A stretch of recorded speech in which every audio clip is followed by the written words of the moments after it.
Bu xato sizga qimmatga tushishi mumkin, chunki ko'pchiligimiz uyimizda tefallarimiz bor. Ko'pchilik ayollar tefaldan foydalanadi, lekin mana shu pastki qismi kuydi deguncha priyamni qilib qo'yiladi. Bu ishni aslo qilish mumkin emas.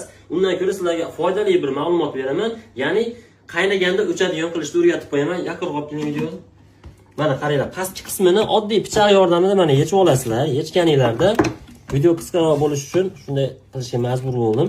Mana qaranglar, 220 ni to'kka kelyapti. 2 dona mana shtakelar. Buni hamma qiladigan xato mana shu ikkala shtekilni bittadan spiralga ulab qo'yadi. Unda qaynaganda o'chmaydi.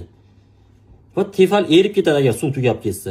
Buni bitta kabelda mana shu tepadan tushayotgan, ya'ni kulchatidan kelayotgan termostatni bittasiga ulaysizlar va ulangan termostatni ikkinchi tarafi spiralga keladi.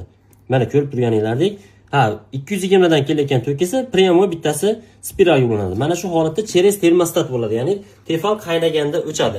Video manfaatli bo'ldi deb o'ylayman. Videoga like bosib qo'yinglar, kanalimizga obuna bo'lsanglar, shunaqa qiziqarli, foydali videolarni ulashib boraman. Hammanglarga rahmat. Videomiz kengroq tarqalishi uchun bitta like ayamasdan qizartirib qo'yinglar. Hammanglarga rahmat, salomat bo'linglar.